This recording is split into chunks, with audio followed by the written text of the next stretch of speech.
Elena Martinez had learned to make herself invisible. 3 weeks into her enrollment at Westfield Academy, she had perfected the art of moving through crowded hallways without drawing attention, eating lunch alone without appearing lonely, and answering questions in class with just enough participation to avoid teacher concern, but not enough to invite unwanted social interaction. Her corner table in the academy's sprawling cafeteria provided the perfect vantage point for observation while maintaining distance from the complex social hierarchies that governed teenage life. Elena methodically arranged her lunch with practiced precision, each item occupying its designated space while she pretended to read her assigned literature. The silver bracelet on her wrist caught the fluorescent lighting, its engraved message visible only when she turned her arm at specific angles. 2 years had passed since Diego gave her that bracelet on her 16th birthday, just days before the accident that changed everything. The inscription read simply but powerfully across the metal surface in his careful handwriting. Elena touched it unconsciously whenever stress threatened to overwhelm her careful composure, drawing strength from the connection to someone who had promised to always protect her. The memory of that promise lived in every defensive technique Diego had taught her during their evening training sessions in their family's garage. He had insisted that every person, particularly young women, needed to understand how to protect themselves when circumstances became dangerous. Those lessons seemed abstract then, delivered by an older brother who worried too much about scenarios that would never materialize in their safe suburban community. Elena understood now that Diego's concerns had been prophetic rather than paranoid. The world contained predators who targeted vulnerability, and her frequent school transfers had provided extensive education in recognizing dangerous patterns before they escalated beyond control. Westfield Academy operated according to the same unwritten rules she had encountered elsewhere, where wealth and social position created immunity from consequences that governed everyone else's behavior. Blake Richardson represented everything Eleanor hoped to avoid during her remaining time at Westfield. The 18-year-old possessed the kind of classical features that attracted college scouts and modeling agencies, while his position as team captain granted him celebrity status throughout the academy's halls. More importantly, his father's role on the city council ensured that Blake's minor infractions disappeared from official records with suspicious regularity. Nathan Cross served as Blake's primary strategist and intelligence gatherer. His sharp features and calculating expression suggested the analytical mind that had successfully penetrated the academy's computer systems to alter grades and access confidential information. When Blake needed ammunition against social enemies, Nathan provided the research that made their campaigns devastatingly effective against chosen targets. Trevor Kane completed their trio with the massive physical presence that had earned him recruitment letters from major universities. His intimidating size cleared paths through crowded spaces while providing the implicit threat of violence that made most students comply with Blake's demands rather than risk confrontation with someone capable of causing serious injury. Students privately referred to them as the Council, though never within hearing distance. For 3 years, they had maintained their position through strategic cruelty disguised as harmless pranks, social manipulation presented as friendly guidance, and physical intimidation delivered with smiles that never reached their eyes. Faculty admired their leadership qualities, parents praised their community service records, and university recruiters competed to offer them prestigious scholarships. Elena kept her attention focused on her book as Blake's laughter carried across the cafeteria, loud enough to ensure everyone heard his commentary about underclassmen and their misguided attempts to join advanced placement courses.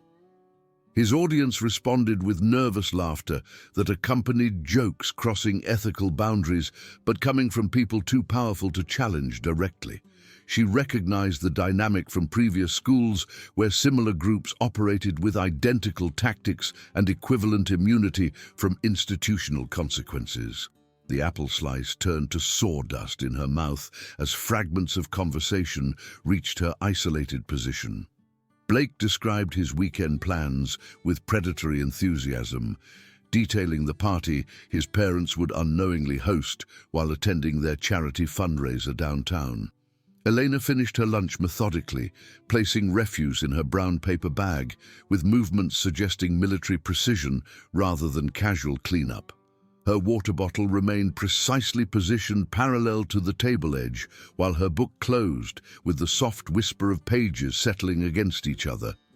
She checked her watch with practiced efficiency, confirming that 5 minutes remained before the lunch period concluded and she could escape to afternoon chemistry class.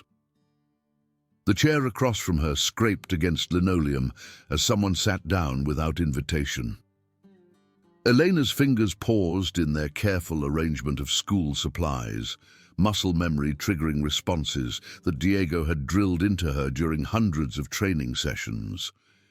Her breathing remained steady, but her weight shifted imperceptibly, creating better balance and positioning for rapid movement if circumstances required defensive action.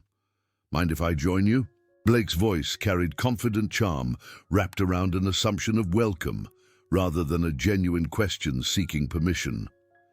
Elena raised her eyes to meet his practiced smile, noting how his perfect teeth and carefully cultivated expression failed to extend warmth to his pale blue eyes. "Actually, I do mind," Elena responded, her voice carrying quiet firmness without the stammering that typically accompanied interactions with Westfield's golden boy. "I prefer eating alone, thank you." The rejection registered across Blake's features like a computer processing unexpected data. His smile faltered for exactly 2 seconds before reforming with slightly less natural warmth and considerably more calculated intensity. In his experience, which spanned 4 years of successful social dominance, girls responded to his attention with gratitude, excitement, or nervous flirtation. "I think there's been a misunderstanding," Blake continued, settling more firmly into his chosen seat despite her clear objection. "I'm Blake Richardson. My father is Councilman Richardson, and I'm captain of our championship team. I basically run the social scene here at Westfield." His introduction followed established patterns, refined through countless successful conquests, beginning with credentials designed to overwhelm resistance through sheer social weight. Most girls reconsidered their initial hesitation when confronted with this information, recognizing the enormous advantages that came with his approval and the devastating consequences that followed his disapproval. "Fascinating," Elena said, returning to her book with movements that dismissed both his presence and his credentials with equal indifference. "I'm Elena Martinez. I'm new here, and I'd like to finish my lunch in peace." Nathan Cross materialized at Blake's shoulder with silent efficiency that had made him invaluable for gathering intelligence and providing backup during delicate social maneuvers. His appearance served multiple functions, demonstrating Blake's resources while creating subtle psychological pressure through increased numbers and implied threat escalation. "Sorry about my friend here," Nathan interjected with practiced diplomacy. "He's not used to meeting girls with actual intelligence." "I'm Nathan Cross. My father runs Cross and Associates downtown."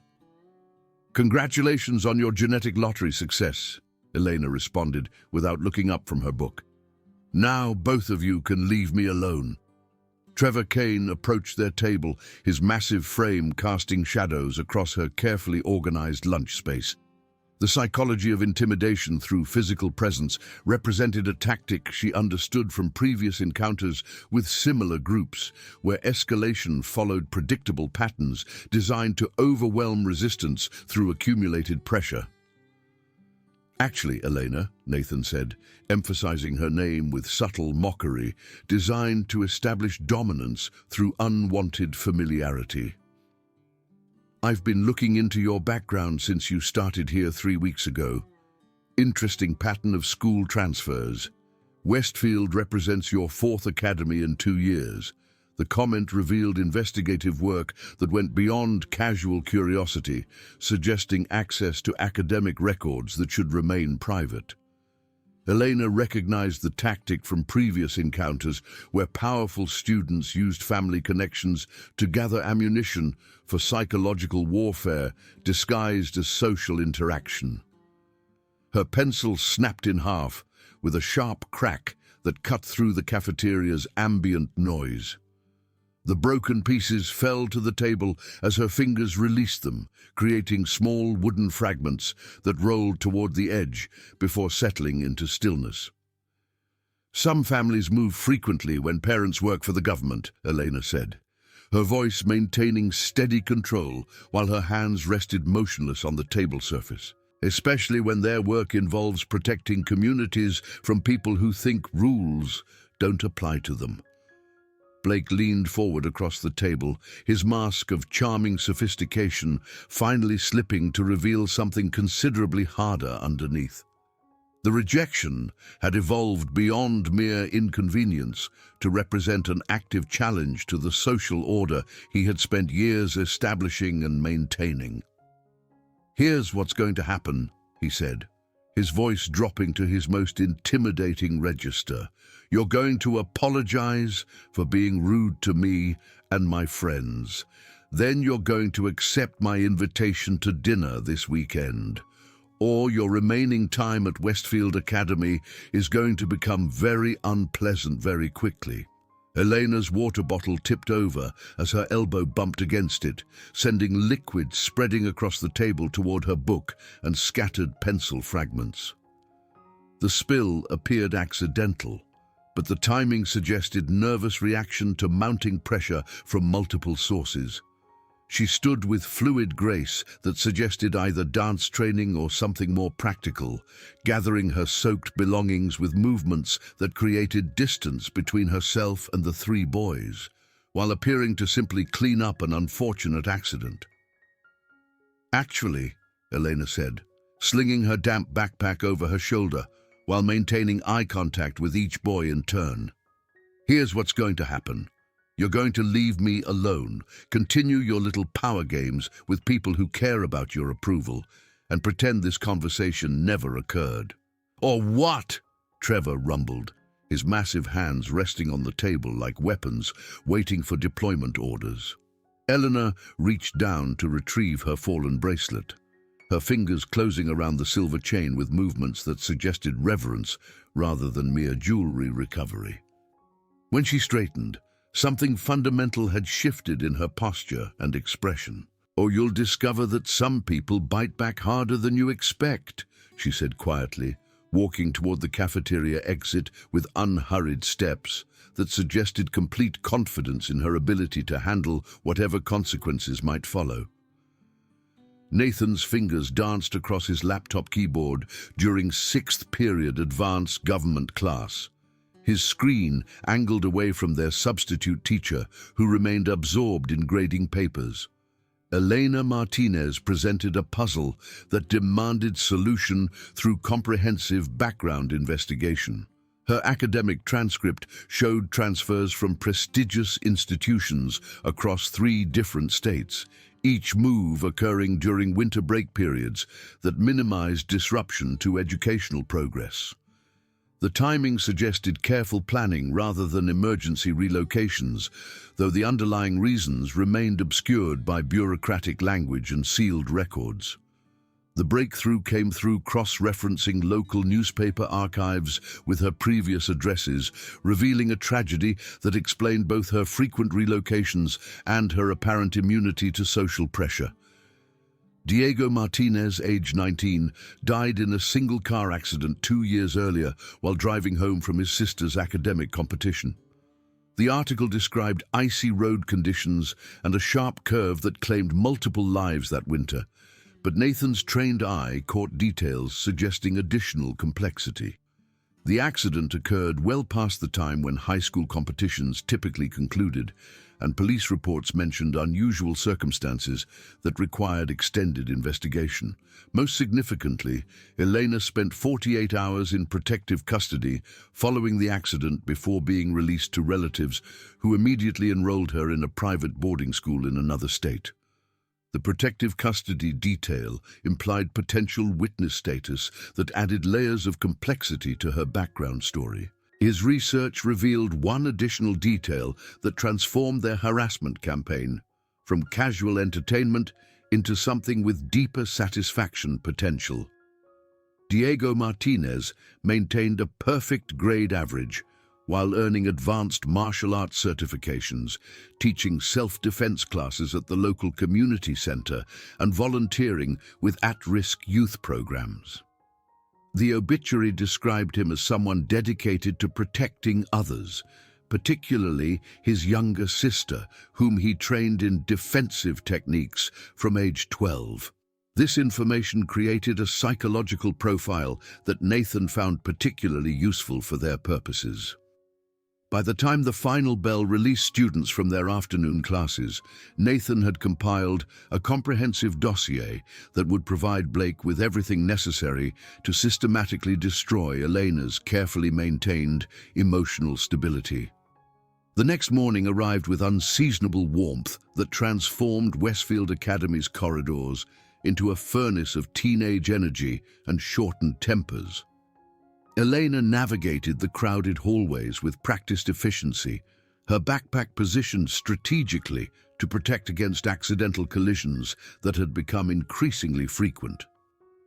Nathan's research had borne fruit during overnight hours, manifesting in whispered conversations that followed Elena between classes like digital wildfire. Information about Diego's accident circulated through group chats and social media platforms, accompanied by commentary that transformed tragedy into entertainment. During third-period literature, someone slid a manila envelope across her desk containing printed copies of accident reports that should remain sealed in evidence files. The documents revealed details about Diego's death that Eleanor had spent 2 years trying to forget, accompanied by a handwritten note in Blake's distinctive script. Elena's pencil snapped between her fingers with a sound that cut through Ms. Henderson's discussion of character development in classic literature. Several students turned to stare as she forced her breathing to remain controlled despite the acid burn of rage building behind her careful composure. The lunch period brought escalation that crossed every line Elena had established for acceptable behavior. She chose a table near the faculty supervision area, hoping proximity to authority might discourage direct confrontation. The strategy backfired when Blake approached with theatrical confidence, carrying a lunch tray that provided cover for psychological warfare disguised as casual conversation. "Elena, we need to discuss your attitude problem," Blake began, his voice carrying enough volume to ensure nearby students heard every word. "Your brother Diego would be disappointed seeing how rude you've become to people trying to be friendly." The mention of Diego's name struck like a physical blow, causing Elena's fork to freeze halfway to her mouth as grief and fury competed for control of her emotional responses. The calculated cruelty revealed how thoroughly Nathan's research had penetrated her psychological defenses. "Leave my brother out of this," Elena responded quietly, her voice carrying warning that made several nearby students unconsciously lean away from their table. Blake's smile widened with genuine pleasure as he recognized the exact vulnerability his strategy was designed to exploit. "Did he teach you those self-defense moves before or after he crashed his car into that tree? Because his defensive driving skills weren't exactly championship level." The fork bent in Elena's grip as muscle memory triggered responses that Diego had drilled into her during hundreds of training hours designed to override conscious hesitation during life-threatening situations. Maybe if he'd been stronger, He could have protected his little sister better, Nathan added from his nearby table, his voice carrying just far enough to ensure Elena heard every syllable. Elena stood with fluid motion that suggested combat preparation rather than artistic expression. Her backpack slid to the floor with deliberate placement that cleared potential obstacles while providing access to anything useful within its contents. "Stand up," she said quietly, her voice carrying deadly calm that made dozens of nearby students instinctively push back from their tables. "If you want to talk about my brother, do it on your feet." Blake rose with theatrical flourish, his height advantage allowing him to tower over Elena in demonstration of dominance that had intimidated dozens of previous targets. Mrs. Rodriguez, the lunchroom supervisor, noticed the developing confrontation and began moving toward their table with hurried steps. "That's enough, both of you," Mrs. Rodriguez announced as she reached their table. "Ms. Martinez, return to your seat immediately. Mr. Richardson, you need to—" "She's been threatening us all week," Blake interrupted with practiced innocence, his voice projecting concern that reached surrounding tables. "We've tried to be friendly, but she keeps talking about violence and making everyone uncomfortable." The accusation flipped the narrative with surgical precision, transforming Blake from aggressor to victim, while positioning Eleanor as the unstable newcomer who posed a threat to Westfield's peaceful environment. Ms. Rodriguez turned toward Eleanor, with suspicion replacing her previous concern. "Ms. Martinez, you'll need to come with me to the principal's office. This kind of disruption won't be tolerated." The injustice of being blamed for harassment she didn't initiate pushed Elena beyond the breaking point that Diego's training was designed to establish. When authority figures sided with abusers against victims, defensive measures became necessary regardless of institutional consequences. "Actually," Elena said, her voice cutting through the cafeteria noise with crystal clarity, "here's what really happened." She turned toward the dozens of cell phones that had emerged to document whatever happened next, addressing her comments to the cameras that would preserve this moment for immediate broadcast. "Blake Richardson and his friends have spent days harassing me about my brother's death, vandalizing my property, and threatening me with illegally obtained documents." The accusations hung in the air as Elena reached into her backpack to retrieve the envelope containing accident reports and photographs. They obtained sealed police files illegally and used my family's tragedy to try to break me down psychologically.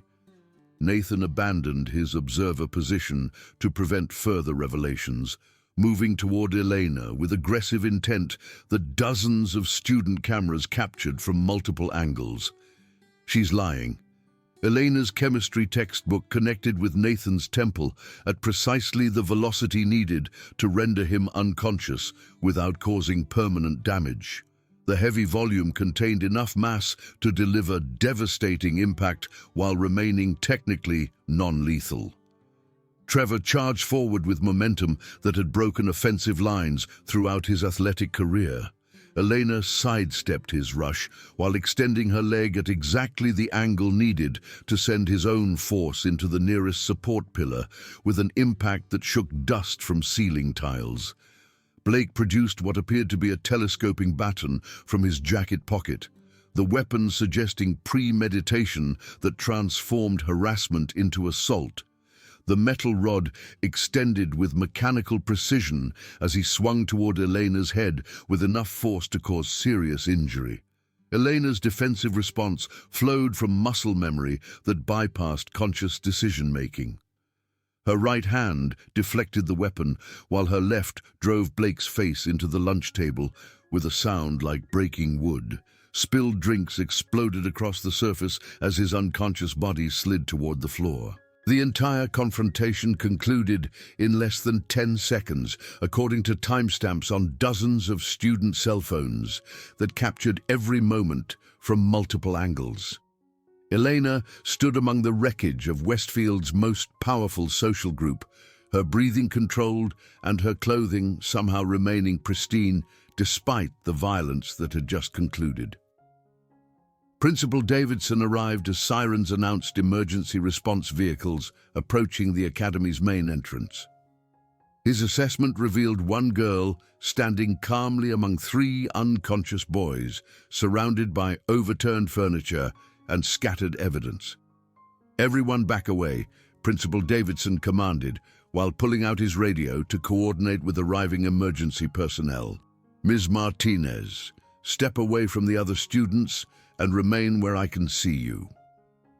Elena complied with fluid grace, moving to the designated position while maintaining visual contact with potential threats and clear access to emergency exits. Her positioning demonstrated continued tactical awareness despite the conclusion of active combat. Emergency medical personnel tended to the unconscious boys, while police officers began processing witness statements from students whose cell phone footage provided comprehensive documentation of the entire confrontation. The video evidence revealed systematic harassment escalating into physical assault, followed by defensive response that utilized minimal necessary force to neutralize multiple attackers. Officer Janet Murphy reviewed the clearest footage while interviewing Elena in Principal Davidson's office. Her expression shifted from suspicion to professional respect as she recognized the precision and restraint demonstrated throughout the confrontation. The investigation expanded rapidly as video footage spread across social media platforms, generating thousands of views and comments that transformed a local incident into viral content. Students from other schools shared similar experiences with systematic harassment, while parents demanded explanations for institutional failures. Councilman Richardson arrived at Westfield Academy with legal representation and political influence that had resolved previous problems involving his son's aggressive behavior. His confident assumption that connections would minimize consequences faced unexpected obstacles when confronted with video evidence and weapons charges.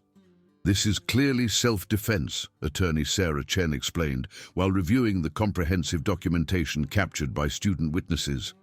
"Three young men systematically harassed my client, obtained confidential materials through illegal means, and initiated assault with weapons in full view of multiple cameras." Federal authorities began investigating how sealed police files reached civilian hands, while additional students came forward to report testimony about harassment campaigns spanning multiple academic years. Previous victims provided evidence about psychological torture that had driven them to transfer schools rather than continue enduring daily humiliation. Within 72 hours, the investigation exploded into regional headlines as video footage demonstrated how privilege and institutional complicity enabled systematic abuse to continue unchecked. Bank records revealed that Richardson family donations influenced school policies, while communication logs exposed coordination between administrators and wealthy parents. Blake Richardson faced assault charges, weapons violations, and federal harassment crimes that eliminated his college prospects, while ensuring criminal conviction regardless of his father's political connections. Nathan Cross discovered that hacking government databases carried prison sentences that wealthy parents could not purchase away through charitable donations. Elena returned to classes after 2 days of administrative leave, though her status as victim rather than perpetrator became clear when video evidence eliminated any possibility of criminal charges. The cafeteria erupted in spontaneous applause when she entered for lunch, though she chose the same corner table where everything began. Other students joined her without invitation, their presence providing social validation that encouraged more people to approach someone who proved that even the most privileged bullies faced consequences when they targeted prepared opponents. 3 weeks later, Elena sat alone in a downtown diner reviewing chemistry homework while processing the ongoing implications of her actions. The bracelet caught lamplight as she traced molecular diagrams that seemed simple compared to the social chemistry that transformed her from invisible outsider into reluctant symbol of resistance. Her phone buzzed with a message from an unknown number containing only coordinates and a timestamp for the following Tuesday. The message suggested that Westfield's power structures extended beyond 3 boys whose criminal behavior had been exposed and punished through legal channels. Elena saved the message while continuing her homework, recognizing that her promise to Diego included protecting other students from systematic abuse. The silver inscription caught her eyes as she closed her textbook and prepared to face whatever challenges awaited someone who proved that strength sometimes required action rather than patience. Outside the diner's window, Westfield Academy's lights shone across autumn darkness, while Elena Martinez drove toward whatever challenge awaited someone who refused to remain silent when confronted with institutional injustice and systematic abuse of power.